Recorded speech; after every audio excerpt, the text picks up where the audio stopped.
Hello guys, welcome back to my channel. কেমন আছো সবাই? আশা করছি সবাই খুব ভালো আছো, আর আমিও বেশ ভালো আছি। তো সাথী চ্যানেলে তোমাদের সবাইকে অনেক অনেক স্বাগত আর অনেক ভালোবাসা। তো আজ তো বৃহস্পতিবার, তো বুঝতেই পারছো বৃহস্পতিবার মানেই হচ্ছে লক্ষ্মীবার।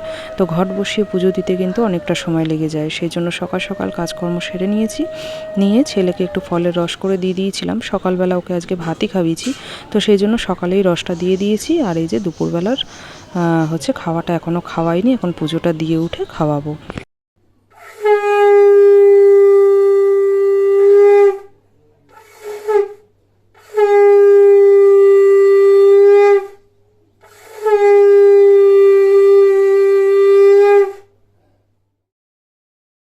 তো দেখো সকালবেলা পুজো টুজো দিয়ে একটু খাওয়া দাওয়া করে শুয়েছিলাম। তো ছেলেও বিকালে উঠলো, ওকে একটুখানি সাজিয়ে গুজিয়ে দিয়েছি।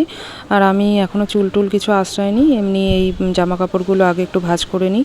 আজকে ওয়েদারটা একটু ভালো ছিল বলে কি করেছিলাম, জামা কাপড়গুলো সকাল সকাল ছাদে দিয়েছিলাম।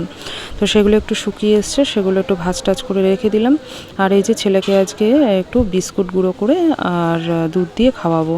এমনি বিস্কুট তো একদমই চিবিয়ে খেতে চায় না, তবুও আমি হাতে দিই, কিন্তু ও ভেঙে ভেঙে ফেলে দেয়। তো আজকে কি করব, আজকে আর সুজিটা দেবো না, ভাবলাম যে সন্ধ্যাবেলা এই বিস্কুট দিয়ে আর দুধ দিয়ে দিই। দুধটা একটু গরম আছে, সেজন্য একটু ঠান্ডা করে নিচ্ছি, তারপরে ওকে নিয়ে আসবো। ও ঠাকুমার ঘরেই খেলছে, তো ওকে নিয়ে এসে তারপরে আমি খাওয়াবো। দেখো একদম মিহি হয়ে গেছে, খেতে ওর কোনো অসুবিধা হবে না আশা করি। তো তারপরে দেখো চলে এলাম বিকেলবেলার কাজে। বিকেলবেলা আজকে আটা মারারও চাপ ছিল, শাখা অনেক ছিল, তো সেই জন্য বসে পড়লাম তাড়াতাড়ি করে আটা মারতে। তারপরে রাতে আজকে রুটিও করার আছে, তো আটাটা মেরে তারপরে যাব রুটি করতে। তো যাই হোক, দেখো এই যে চলে আসলাম, ছেলের ভাতটা আগে বসিয়ে নিচ্ছি, তারপরে হচ্ছে আমি রুটি করব। রুটি খুব বেশি করার নেই, শুধু তোমাদের দাদা ভাইয়ের মতোই রুটি হবে। তো আজকে একটা কথা বলে দিই তোমাদেরকে, একটু সমস্যা হচ্ছে তোমাদের অডিওটা শুনতে, কারণ আমার পাশের বাড়িতে একটু কালী পুজো হচ্ছে, তো ঢাকঢোল বাজছে আর প্রচণ্ড হাওয়াও দিচ্ছে, আমি ছাদে বসে আছি, তো সেই জন্য হয়তো একটু অসুবিধা হতে পারে। তো যাই হোক, দেখো রুটি করে নিয়েছি, এদিকে ভাতও উতলে এসছে। তো শাশুড়ি মাকে বললাম যে একটু দেখে নামিয়ে দিতে। আমি এই যে চলে গেলাম, গিয়ে আবার আটা মারতে বসলাম। দেখেছো আজকে কত শাখা আটা মেরেছি। তো এই যে সবগুলো মারা হয়ে গেছে, এবার আমি খেয়ে দিয়ে একটু শুয়ে পড়লাম। আর এদিকে ছেলে তো একেবারেই ঘুমাচ্ছিল না, তো অবশেষে ঘুমিয়েছে। আর রাত্রি 3টে বাজে, এখন উঠে আমি ওর নখ কাটতে বসেছি। দেখো সারাটা দিন আমি জেগে থাকি, আর রাত্রি 3টে বাজে তখন আমি উঠে ওর নখ কাটাকাটি করছি।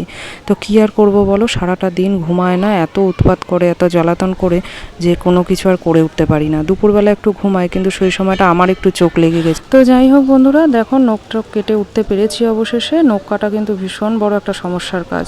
তো চলো এখন ঘুমাবো। সবাইকে টাটা, গুড নাইট, সবাই ভালো থেকো, সুস্থ থেকো।